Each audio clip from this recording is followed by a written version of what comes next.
बिस्मिल्लाहिर्रहमानिर्रहीम। अस्सलाम वालेकुम नाज़रीन, कैसे हैं आप।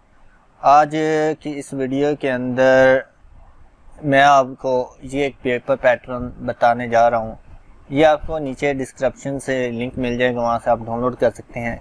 इसको कोई पासवर्ड नहीं होगा, इसको आपने समझना है कि ये बनना कैसे है। तो देखिए, सबसे पहले यहाँ पे आपने अपना जो भी नाम लिखना है, अदारे का नाम लिखना है, एकेडमी का लिखना है या कुछ भी लिखना है, आपने उसके ऊपर डबल क्लिक करना है। तो ये देखिए, इस तरह से आपके पास फॉर्मेट वाला टैब आ जाएगा। इसमें यहाँ पे देखिए एडिट टेक्स्ट के ऊपर आपने क्लिक करना है और यहाँ से आपने अपना नाम जो भी रखना है इसको चेंज कर देना है। ठीक है, तो ये ऑटोमेटिक एडजस्ट हो जाएगा। योर नेम, स्कूल का, कॉलेज का, जो भी होगा, ओके कर देना है। तो ये देखिए, इस तरह से ऑटोमेटिक एडजस्ट हो जाएगा जितना बड़ा भी नेम होगा। और उसके बाद यहाँ पे आपने अपने सब्जेक्ट का नाम लिखना है, यहाँ पे क्लास लिखनी है, टाइम लिखना है और पेपर का मार्क्स लिखने हैं। आपका पेपर कौन सा है वो वाला यहाँ पे लिखना है। और ये चीज़ें अगर आप लिखना चाहते हैं तो ठीक है, नहीं लिखना चाहे इन्हें आप रिमूव भी कर सकते हैं। सेकंड आ जाए, यहाँ पे देखिए क्वेश्चंस लिखे हुए हैं, ये चूज़ द करेक्ट ऑप्शंस हैं। इसमें से अगर आप स्टेटमेंट चेंज करना चाहें कर सकते हैं, इजीली हो जाएगी चेंज। ये देखिए, मैं बैक स्पेस से डिलीट करके दिखा देता हूँ। नहीं करना चाहते तो आपकी मर्जी है, यही रखनी है तो रख लें। यहाँ पे आपने मार्क्स लिखने हैं। उसके बाद यहाँ पे आ जाए, ये नीचे MCQs हैं, इनको आपने इस तरह से सिलेक्ट करना है। सिलेक्ट करने के बाद आपने डिलीट के बटन से इनको इस तरह से रिमूव कर देना है, तो ये इस तरह खाली हो जाएंगे। और यहाँ पे आपने अपने MCQs लिखने हैं, जो भी लिखना है। ठीक है, फिर टैब का बटन प्रेस करना है, नेक्स्ट सेल में मूव हो जाएगा।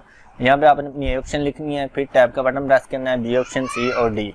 इसी तरह फिर टैब का 2 बार बटन प्रेस करेंगे, ये आपका यहाँ पे कर्सर आ जाएगा। इसी तरह आपने इस सेल में और इन सेल में लिखने हैं।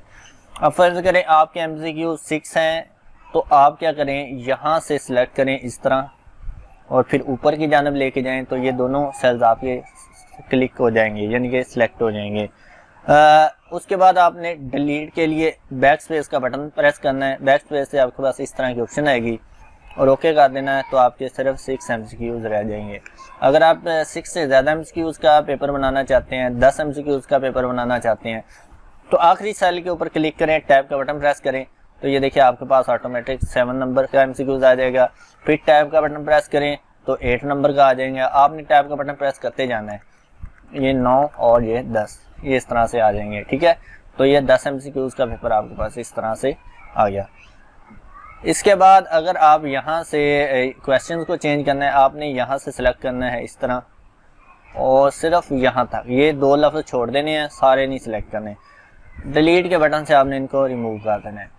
रिमूव करने के बाद में आपने इनको इस तरह से बैक स्पेस के साथ ख़त्म करके यहाँ से आपने टाइप करना शुरू करना है। ये देखें, ठीक है, बैक स्पेस के साथ।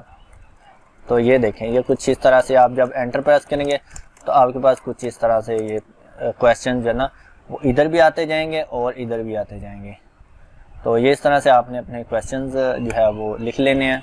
इसी तरह आपने नीचे जो है वो लॉन्ग क्वेश्चन आपने जितने चाहिए होंगे वो आपने बना लेने हैं। आई होप आपको ये पेपर पैटर्न भी अच्छा लगेगा, इसके अंदर ये फॉर्मेट भी अच्छा लगा होगा।